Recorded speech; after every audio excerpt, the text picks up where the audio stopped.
ವ್ಯಕ್ತಿಯ ಕಣ್ಣು ಎದುರಿಗೆ ಕಂಡಿದ್ದು ಇವಳು ದೇವರ ಆರಾಧನೆ ಮಾಡ್ತಾಳೆ, ಬಹುದೇವರ ಆರಾಧನೆ ಮಾಡ್ತಾಳೆ ಅಂತ ಹೇಳಿ ಆ ಮುಕ್ತ ಹೆಣ್ಣು ಮಗಳನ್ನು 9 ಬಾರಿ ಕೇವಲ 30 ಸೆಕೆಂಡ್ ಅಲ್ಲಿ ಕೊಂದು ಬಿಸಿ ಹಾಕಿದ.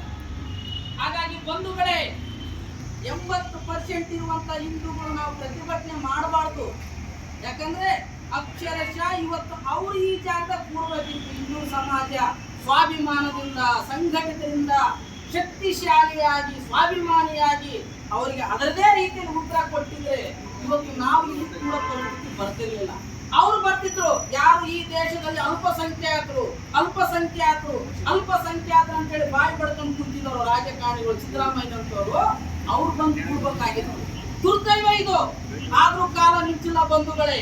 ನಮ್ಮ ಎಲ್ಲ ಅಕ್ಕ ತಂಗಿಯರು ಒಂದ್ಸಲ ನಾವು ಯೋಚನೆ ಮಾಡಬಹುದು, ಯಾವ್ಯಾವ ದುಷ್ಟ ಶಕ್ತಿಗಳು ನಮ್ಮ ಅಕ್ಕ ತಂಗಿಯರನ್ನ ಮೋಸದ ಬಲೆಗೆ ಬೀಳಿಸಿಕೊಂಡು ವಿಡಿಯೋ ಮಾಡುವ ಮುಖಾಂತರ, ಫೋಟೋ ತೆಗೆಸುವ ಮುಖಾಂತರ ಅವಳ ಜೀವನವನ್ನೇ ಬರ್ಬಾರ್ ಮಾಡುವಂತ ಏನು ಕೃತ್ಯ ಮಾಡಬೇಕಂತ ಕಾದು ಕುಳಿತಿದ್ದರು.